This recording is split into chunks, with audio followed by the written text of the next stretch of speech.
Baik. Bismillahirrahmanirrahim. Assalamualaikum warahmatullahi wabarakatuh. Salam sejahtera bagi kita semua. Puji syukur kita panjatkan kepada Tuhan Yang Maha Esa yang telah memberikan rahmat serta hidayahnya sehingga kita dapat bertemu pada acara FMF seri ke-12 pada pagi hari ini. Saya ucapkan selamat pagi kepada yang terhormat Ketua Departemen Teknik Elektro, Dr. Arif Udiarto, lalu Kepala Laboratorium Telekomunikasi Dr. Catur Apriyono, Kepala Research Group Internet of Things and Applications Dr. Gunawan Wibisono, Bapak Ibu Guru Besar, dosen, serta hadirin mahasiswa Departemen Teknik Elektro yang saya banggakan. Perkenalkan, saya Jauzak, moderator pada acara pagi hari ini. Bapak Ibu hadirin, pada FMF seri ke-12 hari ini, Pak Teguh Firmansyah dari Research Group Internet of Things and Application akan memberikan pengalaman risetnya kepada kita. Jadi Pak Teguh ini adalah mahasiswa double degree di Universitas Indonesia dan Shizuoka University ya Pak.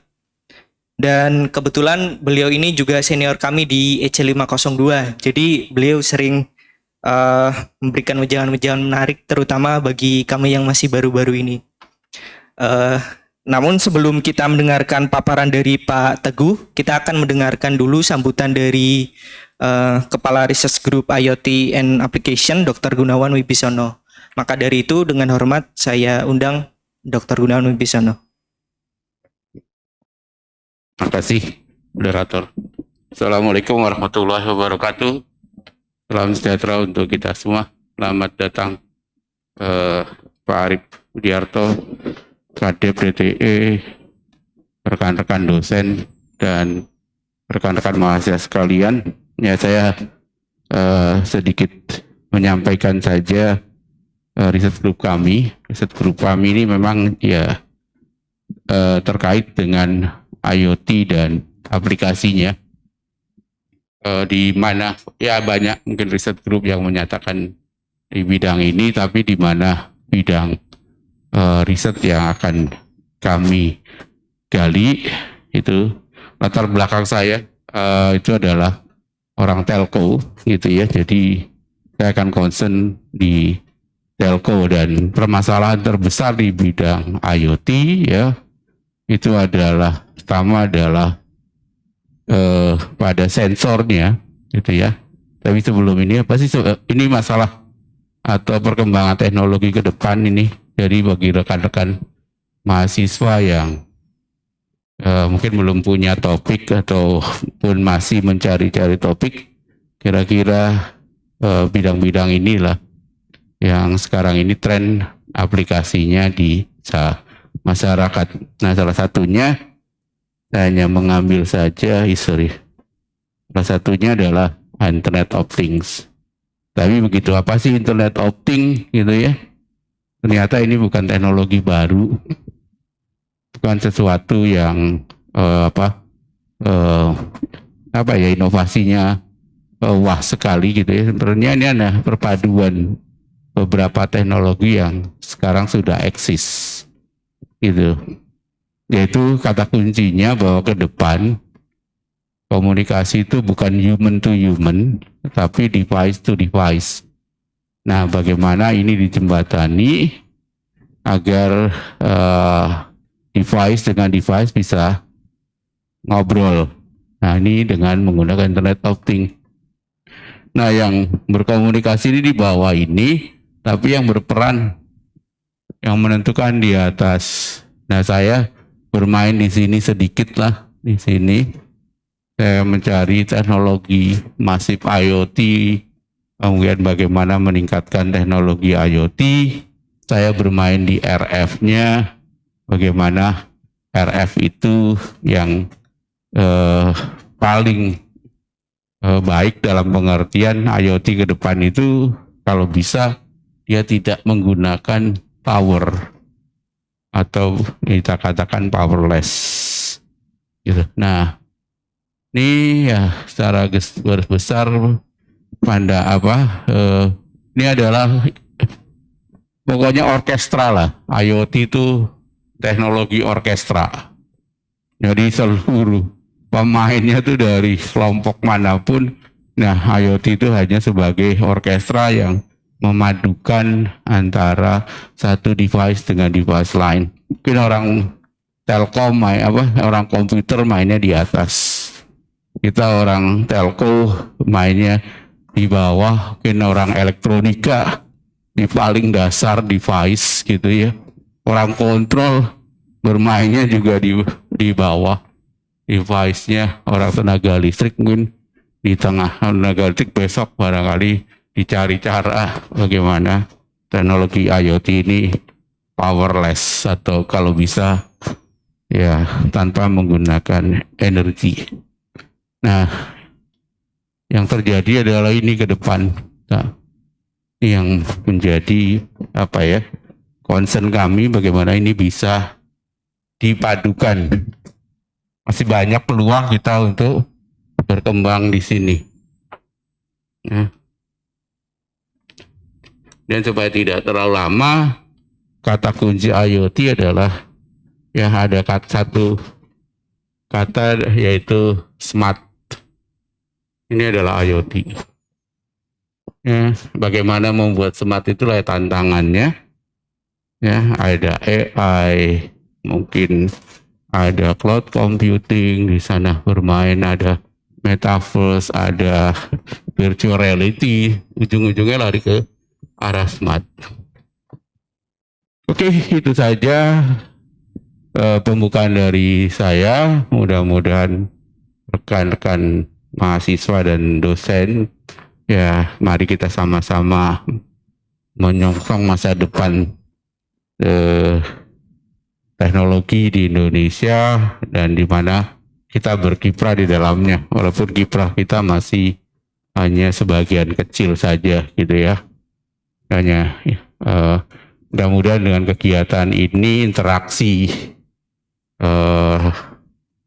rekan-rekan bisa membentuk sebuah sistem ataupun kerjasama yang makin baik. Itu saja dari saya. Terima kasih atas perhatiannya. Wassalamualaikum warahmatullahi wabarakatuh. Terima kasih. Saya kembalikan kepada moderator. Ya, baik. Terima kasih kepada Dr. Gunawan atas sambutannya. Bapak Ibu sekalian, langsung saja kita dengarkan paparan dari Pak Teguh. Kepada Pak Teguh, waktu dan tempat kami persilakan.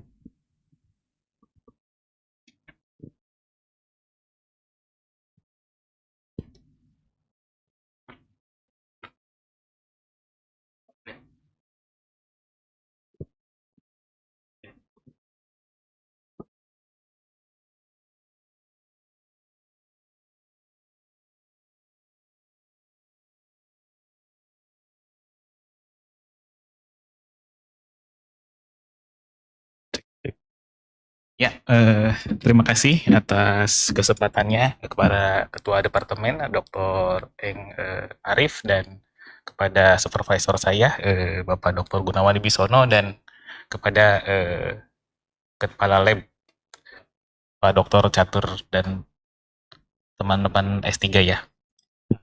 Ya, Assalamualaikum warahmatullahi wabarakatuh. Hari ini saya akan mempresentasikan tema riset saya. Kok nggak kelihatan ya? Ya, berjudul Integrasi of Gold Nanoparticle di Share Horizontal Surface Acoustic Wave Device untuk dan Multilayer Microwave Ring Resonator untuk LSPR Spectrum, Reconfigurable, dan Multifunctional Sensor. Ya, saya ikut program double degree ya di Universitas Indonesia dan Shizuoka University. Kebetulan yang sisi Shizuoka University-nya sudah selesai. Nah, baru kemarin dari sisi UI-nya sudah UHR ya, seperti itu ya. Nah, jadi ini slide dari ujian hasil risetnya. Jadi ada beberapa tahapan. Yang pertama background ya, kemudian research roadmap, teori, sedikit teori ya. Mungkin ini agak baru ya dari teknik elektro. LSPR itu apa sih? SHV apa? Nah, mungkin yang sering dengar adalah microwave resonator. Ini ada di grup RF atau telekomunikasi. Nah, ini chapter-chapter dari main risetnya ya. Saya punya 4 main riset seperti itu. Beberapa sudah publish, beberapa masih bentuknya draft ya. Dan terakhir adalah conclusion. Mohon izin waktunya berapa ya?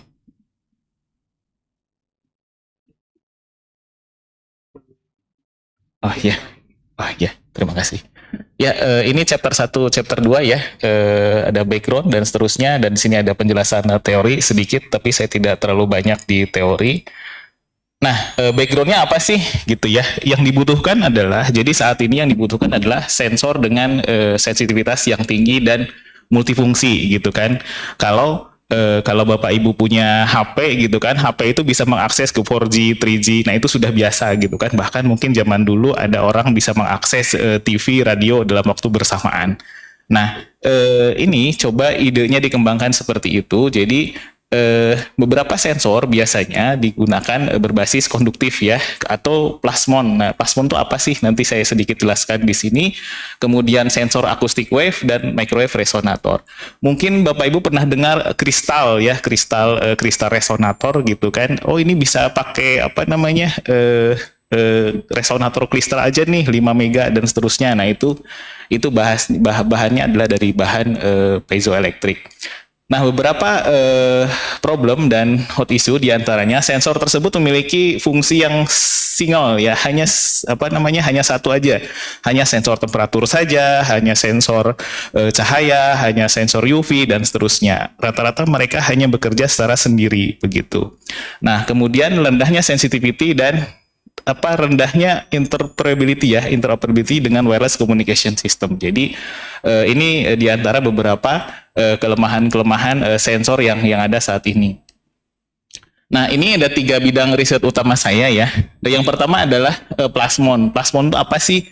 Jadi kalau Bapak Ibu pernah dengar kalimat refractive index gitu kan, dalam sebuah cairan atau dalam sebuah benda begitu kan.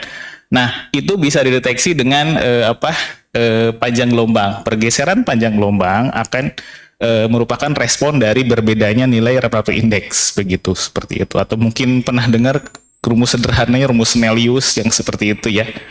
Kemudian yang selanjutnya adalah surface acoustic wave. Nah, ini biasanya digunakan untuk sensor liquid ya. Jadi kalau Bapak Ibu pernah rapid test, itu pakainya SAW itu sebenarnya gitu ya. Jadi ngeludahnya kemana atau celupin darahnya kemana, itu basisnya adalah akustik begitu, seperti itu. Nah, kemudian yang terakhir adalah sensor microwave. Ini agak jarang ya, karena ini masih baru, relatif baru. Mungkin ini ilmu lama sebenarnya, cuma dikembangkan saya lihat tuh 5 tahun terakhir ya. Nah, ini dia tujuannya ya, untuk menginvestigasi dari sensor LSPR, kemudian multifungsional sensor berbasis SSO gitu kan, kemudian yang terakhir implementasi dari multifungsional berbasis LFR sensor dan microwave sensor. Nah, ini dia ini kontribusi riset saya ya, ada 3. Yang pertama adalah sebenarnya main risetnya yang mana? Main risetnya yang tengah sebenarnya. Jadi saya mengkombinasikan, saya develop device berbahan piezoelektrik begitu untuk deteksi multifungsional sensor. Jadi ide utamanya di sini sebenarnya. Jadi sensor ini bisa mendeteksi perbedaan panjang gelombang dari sebuah sampelnya ya, ini adalah cairan. ETH itu adalah etanol begitu. Nah, kemudian di sini dari sisi elektriknya. Jadi secara bersamaan sensor tersebut bisa mendeteksi refractive index dari sebuah liquid dan permittivity dan permeability conductivity dari sebuah liquid tersebut atau sebuah sampel ya. Nah, ternyata di sepanjang pertemuan saya menemukan sebuah fenomena begitu kan, seperti itu yang namanya reconfigurable SVR ini. Dan kemudian riset yang terakhir adalah ini sebenarnya propose riset yang pertama gitu ya, yang di propose riset karena diawali saya bidangnya dari bidang microwave. Ini propose riset mengkombinasikan antara sensor microwave dan sensor LSPR, di mana basisnya adalah perubahan dari pergeseran dari frekuensi. Nah, selama S3 beberapa publikasi utama ya. Yang pertama ini basisnya adalah LSPR, kemudian menggunakan substrate piezoelektrik. alhamdulillah bisa publish di ACS Material Interface ya, Q1 dengan impact factor 10 begitu. Nah, kemudian sepanjang perjalanan nemu ini gitu ya, ternyata bisa dipublikasi juga di Scopus dengan impact factor 7,3. Nah, yang terakhir sebenarnya ini yang sedang dipush sama para supervisor saya ya, cuma masih belum sempat kepegang, yaitu multi layer microwave resonator dengan statik ya. Ini rencananya di ACS sensor impact factor 9 ya, semoga accepted. Nah, apa sih LSVR? Mungkin ini barang baru ya.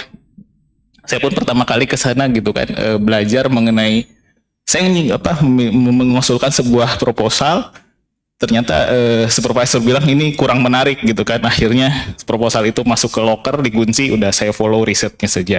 Nah, akhirnya saya menemukanlah LSVR itu apa sih. Jadi sebenarnya kalau Bapak Ibu menembak cahaya ke dalam sebuah logam gitu ya, logam itu ukurannya nanopartikel atau mungkin memiliki grating, maka dia sebenarnya beresonansi begitu. Jadi bahasa sederhananya adalah kalau kita mengenal resonator rangkaian LC gitu ya, dalam sebuah rangkaian restricted, dia beresonansi di frekuensi rendah ya. Nah, kalau cahaya gimana? Dia kan sebenarnya frekuensi juga gitu kan. Dia frekuensi juga, cuma bekerjanya di daerah terahertz, sekitar 500 terahertz. Nah, ternyata dia resonator juga, cuma bentuknya adalah nano. Nah, itu dia plasmonic tuh seperti itu. Jadi ada apa? Interaksi ya, interaksi antara cahaya, logam sama material. Nah, ini seperti ini, efeknya apa? Jadi kalau ada sebuah sampel ditembak seperti ini, maka peak dari sebuah panjang gelombangnya akan bergeser ya, akan bergeser. Nah, pergeseran ini kita deteksi sebagai sensor ya. Jadi ada shift-nya berapa seperti itu, atau dia nambah lebar dan seterusnya. Kita bisa detect. Nah, selanjutnya adalah piezoelektrik. Mungkin ini sering dengar juga. Piezoelektrik adalah dampak dari mekanik ya, dan elektrik dari sebuah material gitu kan. Jadi materialnya memang unik, di mana dia ketika bervibrasi itu menghasilkan perbedaan medan listrik gitu kan, seperti itu. Begitupun sebaliknya. Nah, yang terkenal biasanya adalah berbasis F-bar ya, seperti ini, yang kita kenal dengan resonator kristal dan seterusnya. Nah, di sini saya menggunakan bahannya yang ada di lab ini, share acoustic wave ya, share horizontal. Nah, yang terakhir adalah microwave resonator. Ini mungkin bagi Bapak Ibu yang riset di bidang telekomunikasi, khususnya hardware, itu banyak melihat juga seperti ini, resonator seperti ini. Idenya adalah memisahkan electric field dan magnetic field, di mana electric field digunakan untuk resonator permittivity, dan magnetic field digunakan untuk deteksi permeability ya. Ini dia sederhananya ya. Jadi secara kita juga bisa melakukan pendekatan dengan menggunakan ada yang namanya konformal ya, mungkin baru juga. Nah, di sini terlihat rumus sederhana bahwa di sini kalau dimensinya kita buat fix, maka perubahan dari material karakterisasi maka akan membuat R efektifnya berubah. Nah, R efektif yang berubah akan menghasilkan pergeseran dari frekuensi resonan. Lanjut ke riset yang selanjutnya, yaitu pertama simulasi dulu ya. Ini saya agak percepat saja. Nah, simulasi tentu saja, simulasi ini sebenarnya insiden ya. Waktu itu COVID begitu kan, labnya tutup gitu kan, tinggal di asrama, do nothing begitu, seperti itu kan. Sayang banget waktunya. Akhirnya saya coba searching simulasi, ternyata bisa gitu kan, menggunakan simulasi CST. Saya remote juga dari sini, dari DTUI karena punya license-nya. Nah, ternyata bisa dan disetujui oleh supervisor. Ya udah, gue running aja dulu begitu kan, karena labnya tutup waktu itu. Nah, akhirnya coba import saja ya, import datasheet ya, permittivity, water, gold, dan seterusnya. Nah, ini hasil simulasinya. Plasmonnya kelihatan. Jadi ada peningkatan electric field dari sebuah logam yang ditembak oleh cahaya ya, seperti itu. Itu hasil simulasi. Nah, ini dia perbedaan dari panjang gelombang dan seterusnya, dari efek dari electric field dan seterusnya ya. Begitu. Nah, ini kalau dari sini ini kelihatan. Karena saya menggunakannya gold, ini kelihatan karena gold memiliki behavior, peaknya berapa sih? Oh, peaknya di daerah 500, di daerah panjang gelombang 500 ya seperti ini. Nah, kalau ini juga kelihatan efek dari penambahan dimensi dan seterusnya gitu, seperti itu. Ini juga ya pergeseran dan pergeseran panjang gelombang peaknya di mana bisa kelihatan. Ini efek dari resonator goldnya tadi. Nah, saya juga mensimulasikan efek dari shape dari mulai lingkaran ini sampai setengah lingkaran sama 3/4 lingkaran. Efeknya ternyata berpengaruh. Nah, di sini saya putuskan pakai setengah lingkaran karena memang itu yang akan difabrikasi ya. Kemudian yang selanjutnya adalah efek dari piezoelektrik. Saya juga mensimulasikannya efek dari, karena piezoelektrik bahannya adalah anisotropik, maka di sini ada pendekatannya ya. Maka kita plot kembali. Nah, akhirnya kalau tadi materialnya adalah udara, sekarang di bawahnya adalah bahan piezoelektrik. Begitu kan? Jadi ada 3 bahan, udara, emas, sama piezoelektrik. Nah, ini disimulasikan dan kelihatan dari nilai electric field-nya. Nah, akhirnya dari sini kelihatan juga peak-nya di mana. Begitu ya, seperti itu. Nah, selain dari 1, saya juga simulasikan 2. Ini namanya, kalau 2 itu di dalam ilmu seperti ini namanya dimmer ya. Dimmer itu ada 2. Nah, ternyata mereka pun akan berinteraksi satu sama lain ya, gold nanoparticle. Terlihat electric field-nya berapa dan nilai interaksinya berapa.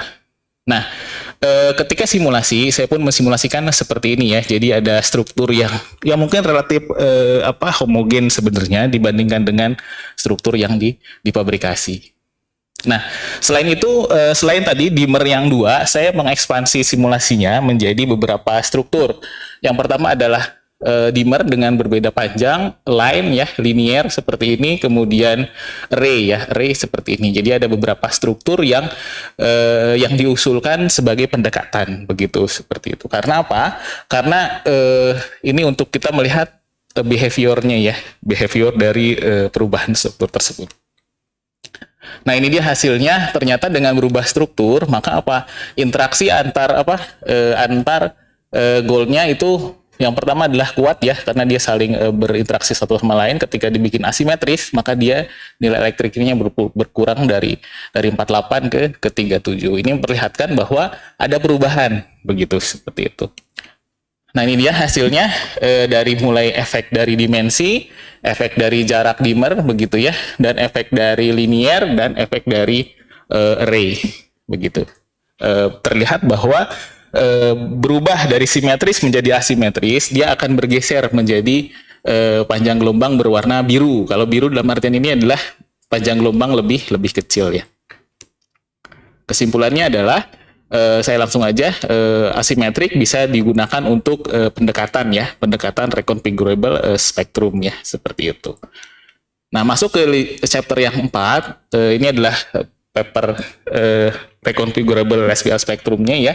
Jadi urutannya adalah ini, research road-nya, kemudian interdigital, acoustic device, dan seterusnya. Ini kabel-kabel ya. Ini adalah light-nya, begitu ditembak ke sini, ini bahan piezoelektrik. Ini reset position-nya ya. Ada dua teknik mentunable panjang gelombang seperti ini. Yang pertama adalah pakai berbagai jenis logam. Jadi ini lebih kayak material ya sebenarnya, menyampur-nyampur logam atau alloy, atau dia ditarik, di stretch begitu, seperti itu. Jadi interaksi antar gold partikelnya akan berbeda. Ini dia reset positionnya, di mana bidang saya adalah di sini ya, menggunakan piezoelektrik, kemudian sistem fabrikasinya adalah post fabrikasi, dry, dan seterusnya. Ya, harapannya dia adalah menghasilkan tunable LSPR. Ini dia hasil kalau kita lihat dari SEM dan mikroskop ya. Ini dia, ini device-nya kecil ya, hanya 0,5 cm, 5 mili ya, 5, kemudian di sini 1,5 cm kecil. Ini urutan fabrikasinya, di sana dilakukan seperti ini, berurutan. Ini dia ukuran gold nanopartikelnya, efek dari pemanasan dan seterusnya. Kemudian saya coba mengekspansi hasil dari SEM image tadi ke simulasi begitu ya. Jadi saya pilih di sini yang dimmer, kemudian yang asimetrik, dan yang array. Nah, kemudian saya menggunakan approach array seperti ini, di mana on itu dia berubah ya, seperti ini. Hasilnya memperlihatkan pergeseran ke arah panjang gelombang yang lebih rendah. Nah ini dia ya, bergeser sekitar 10 nanometer. Begitu, seperti itu. Nah ini diakibatkan oleh, nah ini kalau dibandingkan on dan off position, ketika on kita approach dengan freeze seperti ini, ketika on maka dia akan vibrasi, maka hasilnya seperti ini. Ini dia hasil untuk panjang gelombang yang lain dan untuk sinyal dengan voltage yang lain, di mana behaviornya juga terlihat sama ya, ada blue shift seperti ini. Ini semua gambarnya menggunakan Excel ya, jadi kita bisa tampilkan gambar seperti ini dengan menggunakan Excel. Ini pun sama begitu, ini efek dari beda frekuensi dan ini juga efek dari DC ya hasilnya. Nah, kemudian tadi balik lagi ke simulasi yang tadi, ini perhatikan bahwa panjang gelombang, gold yang berdekatan akan menghasilkan electric field yang tinggi. Ketika dia berjauhan, interaksinya akan berkurang. Nah, ini pun saya coba simulasikan seperti ini, ya akhirnya hasilnya adalah seperti ini. Jadi ketika di-on-kan memang terbukti bahwa secara simulasi dan secara pengukuran bahwa terjadi fenomena pergeseran ke arah warna biru ya, seperti atau pergeseran ke arah panjang gelombang yang lebih rendah begitu. Ini dia hasilnya. FDTD ada blue shift effect, kemudian ada array gitu ya, seperti itu dari SEM, dan FDTD computational confirm ya, seperti itu. Nah ini highly possibility ke multifunctional sensor. Sebenarnya multifunctional sensor udah duluan di awal fenomenanya, cuma karena biar rutenya smooth, jadi seolah-olah sensor yang pertama dulu yang didesain. Nah, chapter yang selanjutnya adalah ini dia, ini main risetnya sebenarnya. Dia mengkombinasikan device-nya yang sama, cuma ditambahkan sampel ya. Jadi liquid ditaruh sini, ini pool, jadi ada semacam silikon rubber ya. Kalau bahannya kayak penghapus dikasih kotak lah, bahasanya seperti itu, kayak kolam renang, ukurannya yang kecil ya. Urutannya seperti ini untuk menghasilkan multifunctional sensor. Sensor dari elektrik tentu saja kelihatan dari respon elektriknya, sensor cahaya ya kelihatan dari respon dari cahayanya gitu ya. Ini riset-riset previous riset ya. Saya terinspirasi dari riset ini sebenarnya. Dia mengkombinasikan dengan graphene ya. Nah, gimana kalau saya ganti dengan yang lain, ternyata ya bisa menghasilkan fungsi yang lain pula. Ini dia riset positionnya ya, riset-riset yang lain, di mana di sini saya fokus ke arah sensor yang menghasilkan permittivity, conductivity, sama refractive index. Riset-riset sebenarnya masih banyak yang kosong, yang kalau dirisetkan lebih lanjut itu peluang paper juga. Nah, ini dia halaman pertamanya, ini responnya ya. Jadi kita melihat kalau misalkan etanolnya ganti, etanol itu apa sih? Jadi cairan etanol gitu kan, berbeda konsentrasi, maka permittivity sama permeability-nya itu berubah begitu, seperti itu. Nah, begitupun di sini panjang gelombangnya akan berubah. Nah, di sini juga dilakukan pendekatan ya, approach. Kenapa sih dia ada ini? Kalau di sini ada peningkatan sensitivitas begitu ya. Jadi sensor itu selain dia selektif juga bisa sensitif ya, begitu. Nah, di sini dilakukan pendekatan pengukuran berdasarkan beda velocity ya, seperti itu. Nah, ini sama, sebelum itu dilakukan juga simulasi. Ini sebenarnya data insiden karena kampus tutup begitu kan, ternyata dapat sebuah data lain sebagai penguat bahwa ini terbukti juga secara simulasi gitu. Sama, cuma dia sekarang kalau tadi batas atasnya udara, sekarang ini adalah ganti jadi etanol dan water ya. Water itu ya air. Nah, bawahnya tetap piezoelectric seperti itu. Nah, ini respon yang lain, ini permintaan dari reviewer memperlihatkan respon dari perbedaan struktur gold nanopartikel. Ini dia struktur gold nanopartikel dan histogram size-nya ya. Kemudian ini diukur, memperlihatkan nilai dari S11 transmission lane dan fase, kemudian dikonversi menjadi menjadi velocity ya, velocity seperti itu. Nah, di sini terlihat memang ini lebih melengkung ya di daerah sini ya.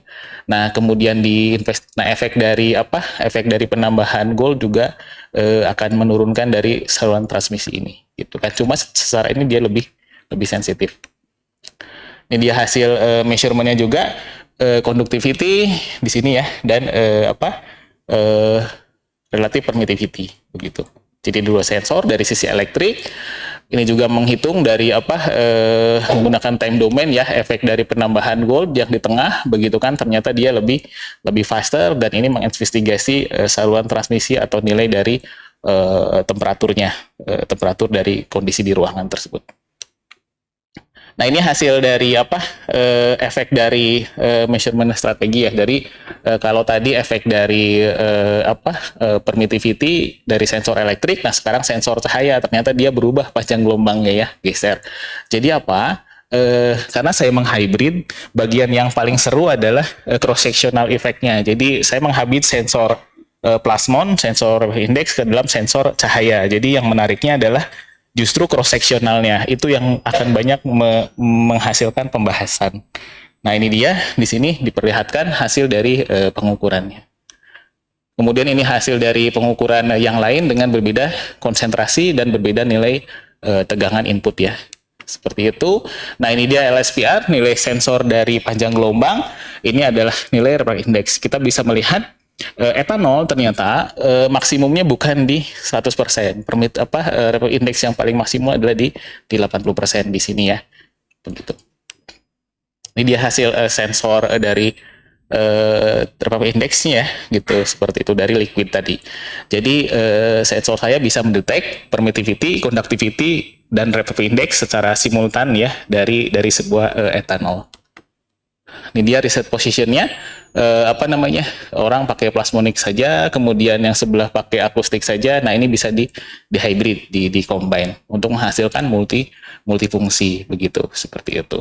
Nah, kalau on off gitu kan, atau kalau NA itu not available ya, jadi artinya dia tidak bisa digunakan begitu ya, karena dia memang basisnya plasmonic ya, dia tidak bisa pakai elektrik. Begitupun akustik nggak bisa pakai plasmon, jadi not available.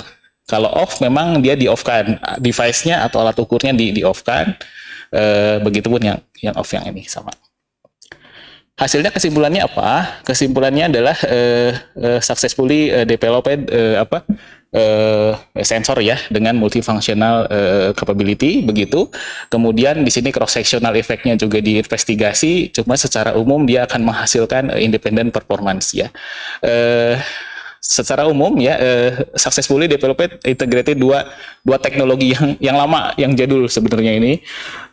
Biasanya sensor cahaya dan sensor akustik tuh berantem satu sama lain, mengklaim diri mereka lebih sensitif, lebih bagus. Nah, di sini saya berhasil mengawinkan dua mereka begitu kan, dengan mengambil keunggulan dari masing-masing sensor tersebut gitu. Nah, tadi salah satunya adalah dengan wireless integration ya. Kemudian untuk wireless integration strukturnya seperti ini, mungkin tidak akan lama ya, berapa menit? Oh, 5 menit ya, betul. Nah, tidak akan lama. Nah, kemudian di sini reset positionnya, cuma di sini adalah menggunakan ring resonator ya, seperti itu. Di sini saya bisa mendeteksi permittivity untuk sejauh ini dan refractive index. Dia strukturnya langsung aja ke conclusion. Di sini belum bisa ditampilkan di slide ini, masih dalam tahap developing manuskrip ya. Jadi kemudian terakhir adalah conclusion bahwa telah berhasil ada 3 buah branch dari riset saya ya. Yang pertama adalah development LSPR spectrum yang reconfigurable. Yang kedua adalah multifunctional sensor akustik dan LSPR. Yang terakhir adalah gold nanoparticle dari LSPR dan microwave ya, seperti itu. Di sini berhasil mendevelop bahwa terjadi pergeseran ke arah warna biru. Begitu kan. Kemudian yang selanjutnya adalah measurement sudah dilakukan ya. Jadi baik dari hybridnya atau hybrid akustik plasmonic sensor menghasilkan sensor yang multifungsi, dan pengukurannya juga dilakukan bahwa dia menghasilkan sensor yang independen. Nah, terakhir based on this result, main findingnya apa? Jadi result tersebut akan menghasilkan multifungsi jika ditambahkan metal nanoparticle ya. Dalam hal ini adalah sensor refractive index. Jadi bisa menghasilkan sensor yang multifungsi. apa namanya? Ini dia publikasinya. Yang pertama di ACS yang sensor multifungsi, kemudian reconfigurable gitu seperti itu di Apply Surface Science. Nah, ini yang sedang di develop, dan terakhir sebelum berangkat ke UI ya, alhamdulillah bisa publish juga di IEEE Access tahun berapa nih? 2020. Alhamdulillah dapat di sini juga dapat Dean Award ya, dan presiden dapat langsung ijazah dari presiden. Kemudian ini conference ada 13. Ini supervisor saya senang banget, submit gitu kan, walaupun hanya abstrak gitu kan. Sampai satu saat saya mual juga kan, ini udah banyak begitu kan, saya list, oh iya kamu udah banyak juga ya, oh ini baru sadar apa ya begitu. Nah, sensei saya seperti itu ya, akhirnya berhenti menyuruh saya konferen. Terakhir juga sebagai co-author ya di beberapa jurnal Q1 ya. Di sini ada IEEE Sensor Journal, kemudian di sini ada MDPI Photonics, IEEE Access, dan lainnya. Kira-kira seperti itu. Terima kasih.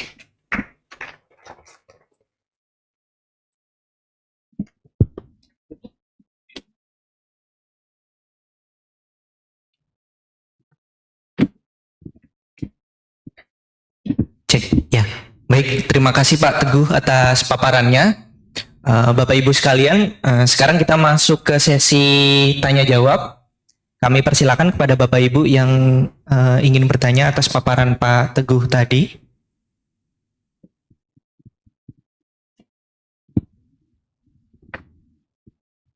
Mas Alif. Oh, ya.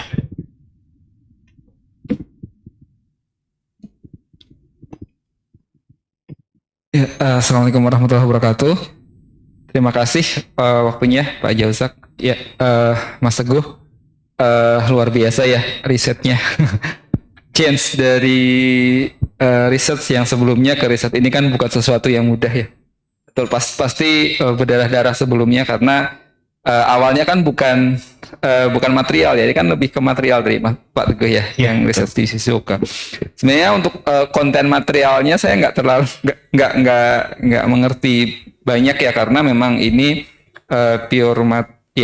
lebih ke arah material, kemudian di situ develop tadi sensor ya. Nah, mungkin pertanyaan saya adalah tadi kan Pak Teguh itu berusaha untuk menggabungkan ada 3, kalau yang chapter 4 ya tadi kalau nggak salah, kan ada permeability, permittivity, ada satu state of the art tadi di table, di salah satu table itu menggabungkan tiga Sensor. Bukan 3 sensor. 3 karakteristik ya. Permittivity, conductivity. Betul. Nah, itu kan dalam satu device menggabungkan 3 parameter itu ya, yang sebelumnya belum pernah dipublikasikan oleh paper yang lain. Yes. Yang lain kan hanya permittivity saja, kemudian conductivity sama refractive index saja. Nah, untuk bisa dapetin ide akhirnya dari satu device menggabungkan 3 itu kan ide besar ya. Ya. Betul kan ya? Betul.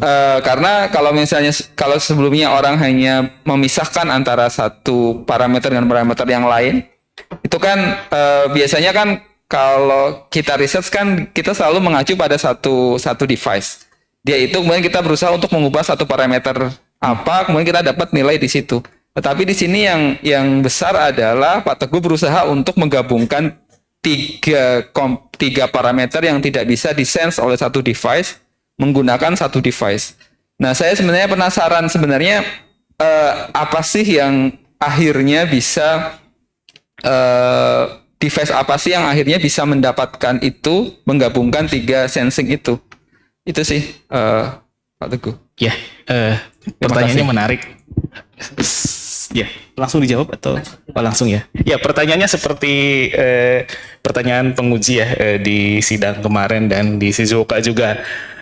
Apa sih bahasannya, kenapa terpikirkan seperti itu? Ini adalah meeting riset pertama saya.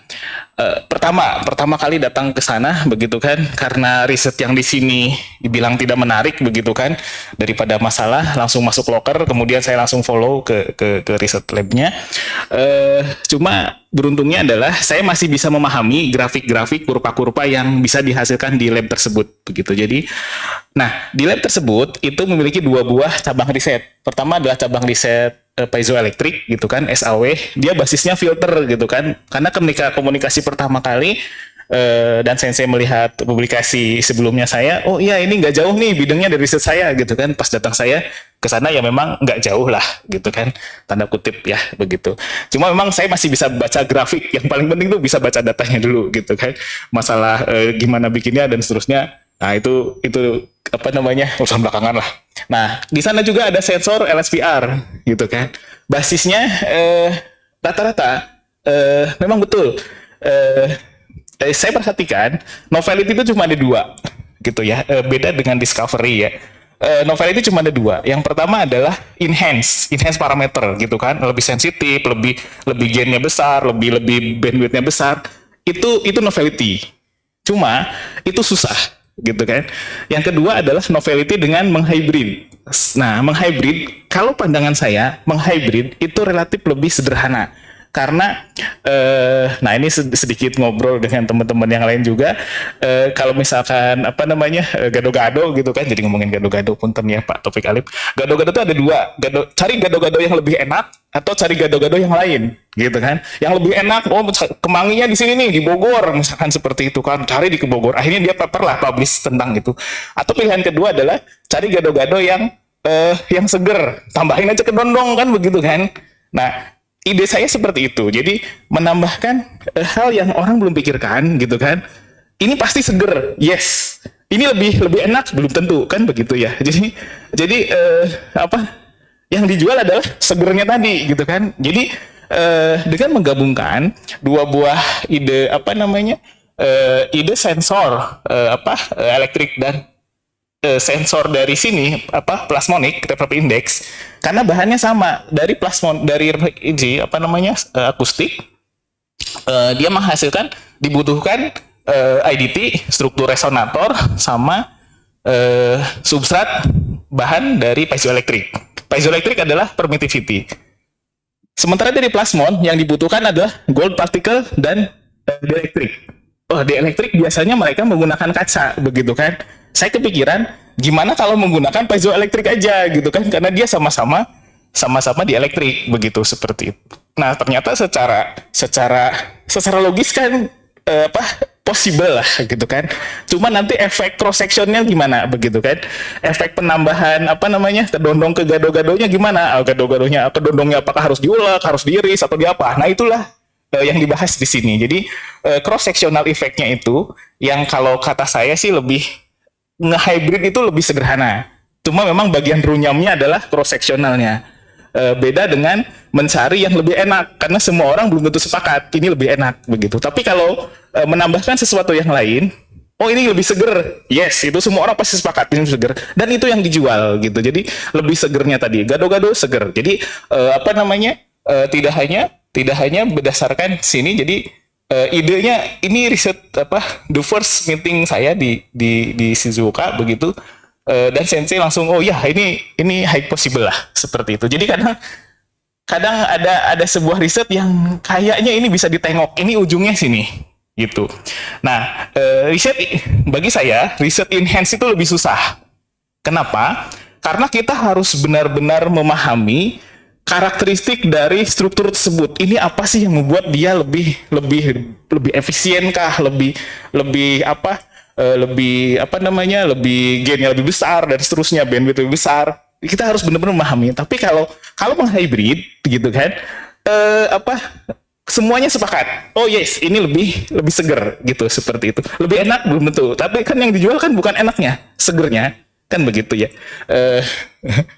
Itu novelty ya, yang saya pahami seperti itu. Dan itu relatif lebih simpel. Cuma ya cross sectionalnya memang yang bikin runyam. Ini apa efek gado-gado terhadap kedondong, apa kedondong terhadap gado-gado. Nah, itu cross sectional bagian itu yang kita tuangkan dalam sebuah ide disertasi tadi. Seperti itu sih Pak Tommy ya. Semoga menjawab ya. Artinya kalau misalnya dibandingkan satu parameter dengan sensor lain misalnya, itu ada Pak Teguh? Oh ada. Nah, sebelumnya jadi apa? Jadi dapatnya nanti seger dan enak gitu. Nah, itu kan the best Salah banget ya. satunya. Jadi gini dulu. Apa? Dapat dulu apa yang kita. Nah ini nih.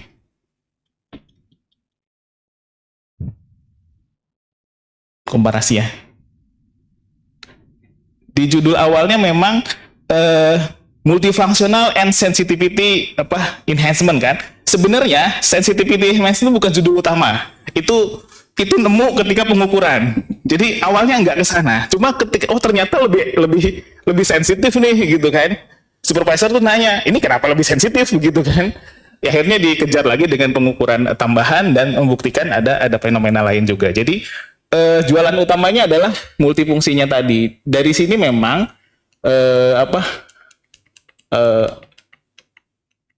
ini dia ya. Nah ini dia terlihat dari sini sensitivitasnya lebih meningkat gitu ya, seperti itu. Cuma saya tidak terlalu berani mengklaim ke sini. Saya lebih senang mengklaimnya adalah yang pasti, karena ini bisa riset baru ini. Seperti ini riset baru nih, ya gitu kan, bisa kamu lanjutkan. Ya bisa setahun setengah lagi. Sudah sampai sini dulu. Akhirnya saya stop di sini. Memang betul di sini juga ada pertanyaan waktu ujian di Jepang sana. Ini kayaknya lebih sensitif nih. Ini menarik juga, betul. Misalkan ukuran goldnya kemudian dibikin strukturnya lebih bagus, ukuran size-nya berapa atau shape dan seterusnya, itu banyak sekali. Cuma tadi jatuhnya adalah sensitivity enhancement, dan saya kurang suka riset yang seperti itu karena harus paham benar karakteristik kenapa dia enhance begitu. Nah, jadi harus digali dari apakah dia electric field-nya saling berinteraksi secara strong dan seterusnya. Nah, itu arahnya ke kemana-mana sih sebenarnya. Jadi lebih ke arah deep-nya. Tapi kalau ke mix, ya kita bisa colek lah, minjem ke dondong ke gado-gado, lebih seger begitu. Aneh ya penjelasannya.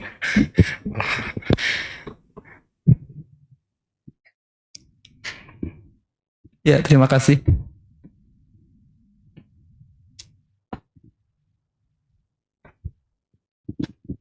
Baik, terima kasih. Apakah masih ada yang ingin bertanya, Bapak Ibu? Dipersilakan.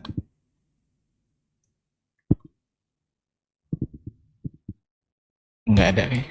Oh, dari Pak Arif. Ya, Pak Arif. Dari Senpai. Iya. Baik, terima kasih Mas Teguh. Saya tidak akan bertanya tentang teknis ya, karena nanti masih ada satu ujian lagi. Yang teknis nanti ditanyakan pas saat ujian ya. Tapi lebih ke arah pengalaman ya, karena jadi ini penting juga buat teman-teman di UI sini tentang pengalaman riset. Ya, mungkin Pak Teguh sudah mengalami lah riset di Indonesia seperti apa, kemudian riset di Jepang seperti apa. Nah, kira-kira pelajaran apa ya? Pelajaran penting apa nih Pak Teguh untuk atau yang Pak Teguh dapatkan selama di Shizuoka itu ya, pengalaman riset yang mungkin bisa diterapkan di Indonesia. Kalau dari sisi peralatan ya mungkin kita jauh lah ya, dari yang sana. Tapi kira-kira apa nih yang bisa kita pelajari dari mereka? Itu aja barangkali Pak Teguh.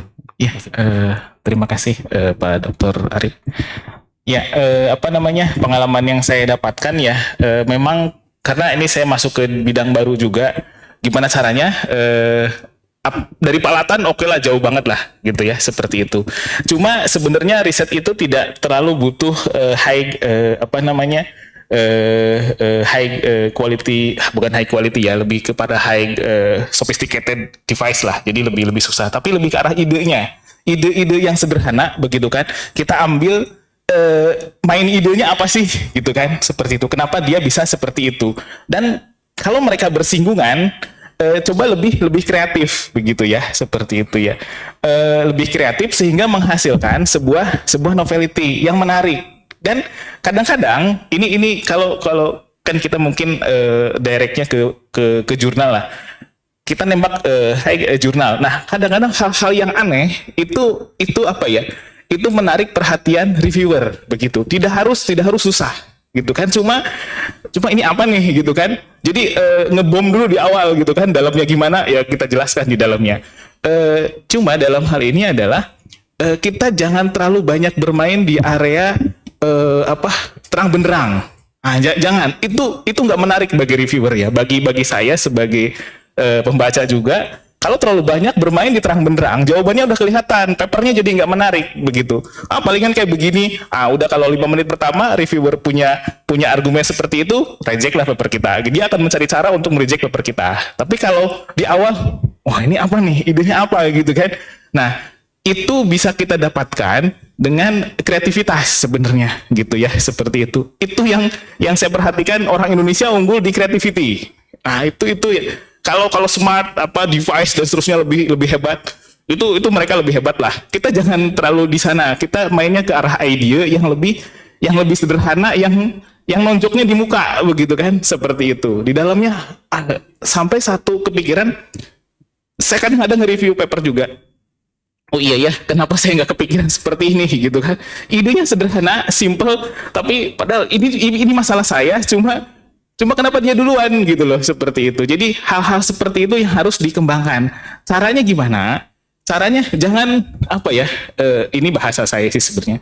Terlalu sering baca di bidang kita uluk-uluk di bidang kita sendiri. Coba tengok deh bidang sebelahnya gitu loh, seperti itu. Coba tengok di bidang tadi kan saya gabungin gado-gado dan kedondong. Kan kedondong bukan di bidang gado-gado, adanya di bidang rujak kan begitu ya, seperti itu ya. Saya bawa bagian rujak tadi sebagian tak colek gitu kan, masukin ke gado-gado.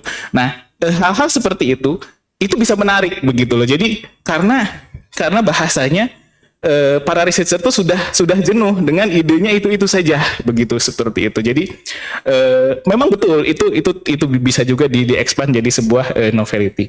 Jadi dari segi kreativitas Indonesia itu lebih menang ya sebenarnya, seperti itu. Yang kedua adalah dari segi data sebenarnya. Data preparation dalam hari ini menampilkan data itu bagusnya, nah ini dia. Coba dong bikin gambar tuh sejelas mungkin begitu loh, dijelaskan kamu simetris nggak simetris atau di mana. Artinya apa? Dijelaskan se-crispy mungkin gitu. Kadang-kadang hasilnya tidak terlalu tidak terlalu wow, tapi karena representasinya menarik gitu kan, paper ini jadi menarik, naik nilainya begitu. Tapi ada juga paper yang hasilnya bagus banget, device-nya complicated, tapi cara menampilkannya ala kadarnya itu dianggap paper yang nggak bagus gitu. Karena apa? Karena tidak kalau kita datang gitu kan pakai Starbucks gitu kan, satu lagi pakai beli kopi kapal api, mana sama-sama kopi gitu kan, cuma satu ditampilkan rapi dan seterusnya, rasanya nggak beda jauh, 70-75 lah katakanlah begitu. Cuma cara representasinya bagus begitu, seperti itu. Jadi yang pertama kreativitas, yang kedua adalah cara menampilkan data. Nah itu sih sebenarnya ya. Dan yang ketiga adalah novelty ya, sebenarnya tadi novelty kita lebih kreatif, banyak sekali gitu kan. Makanya riset yang ketiga ini sedikit fresh review yang ketiga sebenarnya nggak ditampilkan di sini.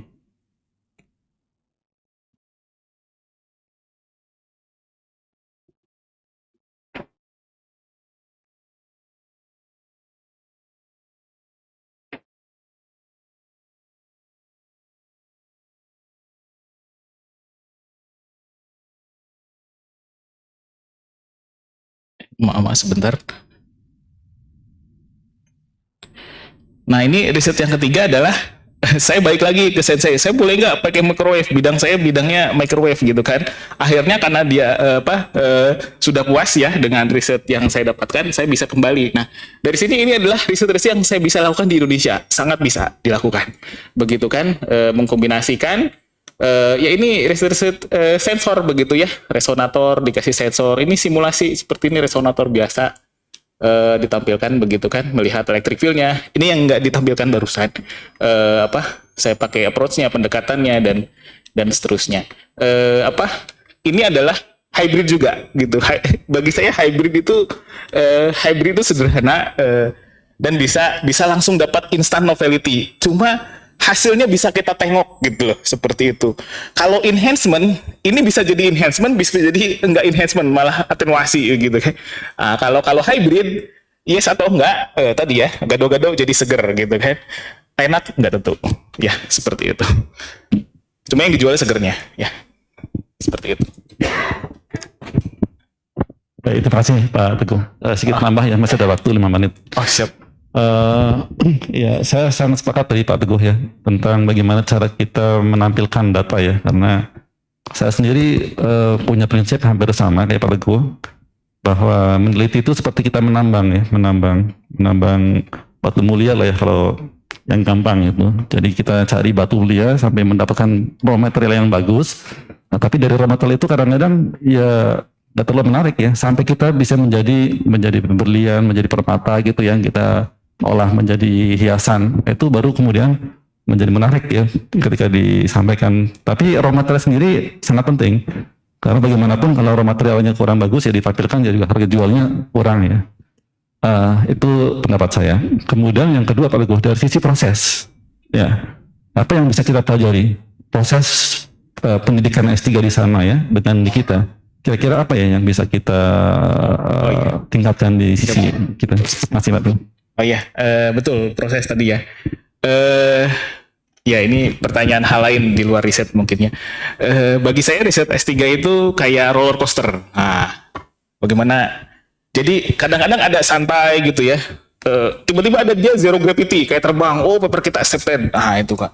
Tiba-tiba dalam waktu sekilas dia kayak gravity-nya berapa 9G misalkan ketika itu di bawah gitu kan. Dan itu bisa berubah dalam waktu singkat. Nah, itu dia. Banyak yang senyum ya di sini ya. Saya juga merasakan seperti itu kan. Gitu kan. Minggu ini sensei senyum-senyum gitu kan. Besoknya ini kenapa manyun aja ya gitu.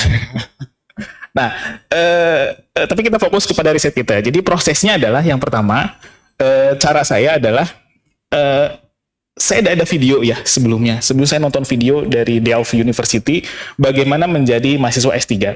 Jadi yang pertama adalah siapkan logbook ya. So, ini langsung ke teknis aja lah saya ceritakan. Logbook tuh jelas banget. Tiap hari tuh nulis logbook. Logbook saya berantakan, udah kayak gado-gado.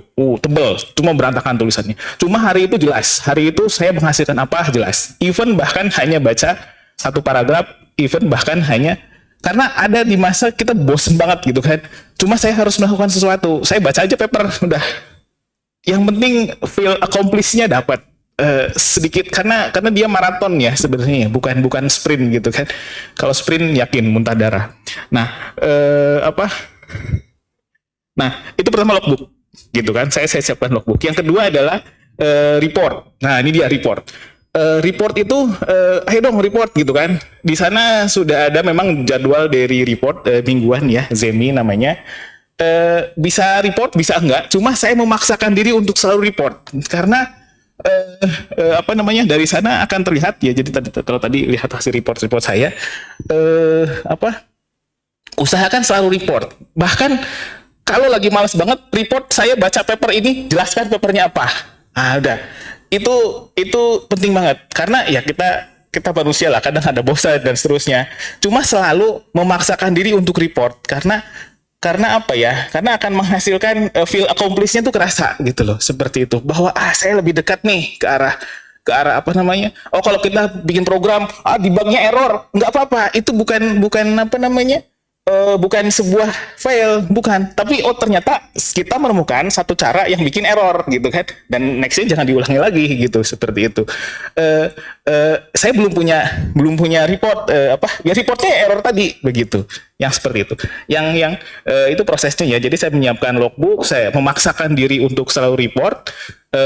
Yang selanjutnya adalah ini sebenarnya dibuka aja, ini ada banyak supervisor juga. Cuma saya selalu curhat kalau saya nemu masalah. Saya punya progres ini, saya selalu curhat nemu masalah. Nah kadang membebankan sensei, ini kenapa ya seperti ini gitu kan. Jadi senseinya sendiri, iya ya kenapa ya gitu kan. Nah itu ada dua hal. Yang pertama adalah kita sudah pada ujung knowledge-nya sensei. Artinya apa? Sensei pun belum pernah ke wilayah itu. Gitu kan. Itu yang kedua adalah memastikan kalau beliau tuh ada untuk kita gitu loh, seperti itu. Oh, riset saya seperti ini, mentok di sini. Nanti mungkin kejawabnya baru 2 minggu lagi dan seterusnya, atau bahkan nggak kejawab, atau bahkan di ending baru kejawab. Jadi selalu tempatkan supervisor itu selain kita report juga kita curhat juga masalah kita gitu loh, seperti itu. Saya mentok nih di sini gitu kan, seperti itu. Jadi tidak hanya oh ini good. Nah, seolah-olah semut semua begitu kan. Jadi masalahnya pun direportkan, ini kok gimana ya ke begini gitu kan, seperti itu. Jadi sama-sama berpikir gitu kan, ini kan tim ya, tim apa namanya ya, leadernya mahasiswa S3-nya lah, apa namanya, drivernya mahasiswa S3 gitu kan, supervisor mensupervisi, cuma kita menggunakan view dari beliau ini begitu kan, knowledge-nya sisi lain sudah lebih banyak dan seterusnya. Kita berusaha menggunakan itu gitu kan. Jadi permasalahan kita walaupun tidak diselesaikan secara direct, cuma kita nemu ide-ide yang lain gitu kan, yang lebih fresh gitu, seperti itu. Itu yang ketiga. Yang keempat ya, belajar data plotting ya. Data plotting. Jadi pertama kali memang semester pertama itu fokus saya menguasai semua alat, di record gitu kan. Kalau ada teman-teman pakai alat ini, tulisannya Jepang semua ya. Saya rekam aja kan, mohon izin rekam ya gitu kan. Jadi tombol apa kan tombolnya banyak ya. Itu yang itu apa namanya tadi, sama data plotting itu sih Pak Arif dari rutenya ya. Ya dengan rute seperti itu kita nanti kalau baca report kita ya, apa namanya, kita akan bisa melihat oh ternyata udah jauh juga nih maratonnya gitu, seperti itu, dan nggak kerasa menghasilkan sesuatu yang baru gitu. Kira-kira seperti itu sih. Baik, terima kasih. Apakah masih ada yang mau bertanya lagi? Silakan Pak Catur. Para senpai. Iya, Pak Teguh ya, Kohai ya. Siap senpai. Baik, ya Pak Teguh, tadi reminding juga pengalamannya juga dulu pas di Jepang mirip-mirip seperti itu. Jadi kita ada satu titik di mana membuat sensei pun berpikir ya. Baik, mungkin kalau saya dari pertanyaan saya mungkin satu sih Pak Teguh, singkat aja. Agak balik lagi ke teknis ya, nggak apa-apa ya. Tadi di sini parameter yang digunakan kan sensitivitas ya, yang utama. Enggak. Apa aja? Apa namanya?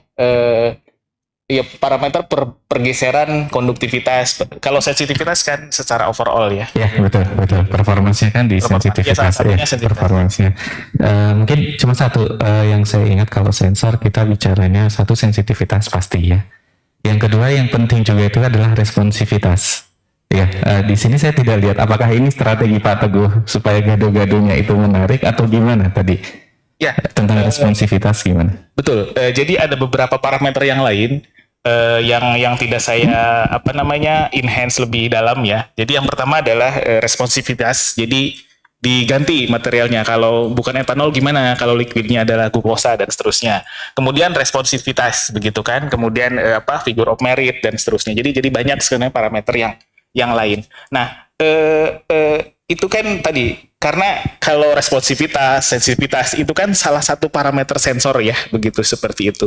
Dan memang kalau membahasnya terlalu ke sana, itu hybridnya jadi nggak enhance sebenarnya. Itu bukan salah sebenarnya. Itu kalau lebih ke sana lebih menarik lagi. Saya ganti etanol jadi glukosa, jadi bahkan ini data terakhir sebenarnya diganti dengan biosensor ya, jadi pakai antigen antibody. Sudah dapat datanya sih, cuma belum diolah ya. Data raw-nya sudah dapat diukur kemarin. Cuma tadi setiap manuskrip harus punya sisi attacking ya, seperti itu ya. Harus punya sisi serangan, mau diarahkan ke arah mana serangannya. Dan saya kalau jualan sensitivitas pakai sensor hybrid biasanya kalah. Kenapa? Ya karena sensor lebih enak gitu kan. Gado-gado ya belum tentu orang nggak suka yang asam-asam kan, begitu ya, seperti itu. Jadi tapi kalau lebih lebih sensitif dan seterusnya itu bisa juga sih. Jadi memang itu strategi juga, betul, strategi juga untuk lebih mengenhance di sisi hybridnya gitu, seperti itu ya. Gitu. Ya mungkin untuk lanjutannya bagaimana mengenhance responsivitas, kemudian sensitivitasnya dinaikkan, gimana tadi contohnya adalah annealingnya diganti berapa ratus derajat gitu kan, atau ukuran goldnya dan seterusnya bisa ke arah sana. Itu strateginya sih Pak Catur ya. Gitu. Terima kasih. Dan untungnya nggak ditanya sama sensei waktu itu. Baik. Ada lagi Bapak Ibu mungkin satu terakhir? Atau jika sudah, baik, jika sudah mungkin kita bisa beri aplaus ke Pak Teguh, Bapak Ibu. Ya, baik. Bapak Ibu, terima kasih kepada Bapak Ibu dosen serta mahasiswa yang telah hadir pada hari ini. Dan sebelum saya tutup, seperti biasa saya nanti setelah ditutup mengajak Bapak Ibu untuk foto bersama di depan. Dan izin kami tutup. Semoga apa yang kita bagikan pada hari ini dapat bermanfaat bagi kita semua. Dan semoga Bapak Ibu bisa segera menemukan kedondongnya masing-masing ya Bapak Ibu. Terima kasih. Wassalamualaikum warahmatullahi wabarakatuh. Kedondong ya.